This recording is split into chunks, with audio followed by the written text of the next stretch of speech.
Стамқұлов Күлтебай 1914 жылы туған. 39 жылы әскер қатарына алынған.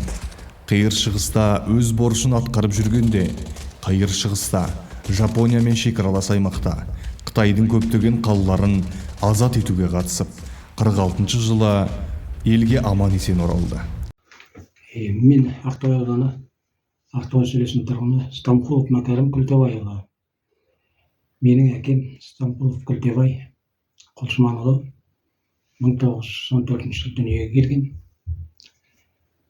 1939 жылы әскерге алынып, 1946 жылы елге қайтқан. Оның ішінде 41 жылдан бастап 1941-ден 1946 жылға шейін соғыста болған. 71-ші отдельный батальонда және 623-ші полкте соғыс өткен. Және Халкин-Гол қақтығысына қатысқан, онан кейін Ұлы Отан соғысына қатысып, ол Германияны жеңгеннен кейін жапондармен соғысқа қатысқан. Жапондармен соғысқа қатысып, августтен сентябрьге шейін жапондар жеңгеннен кейін әрі қарай тағы да бір жылдай әскерде болып, 46 жылы елге оралған. Ерлігі үшін медалі бар, әскери еңбегі үшін деген медальдері бар. Ұлы Отан соғысының екінші дәрежелі орденімен наградталған. Сталиннің қолынан жеке грамота алған. Жерде қазір көрсеткен айтамын.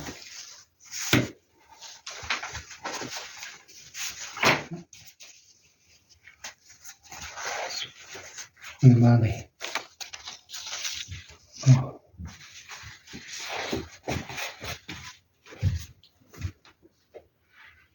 Негізгі еңбек жолын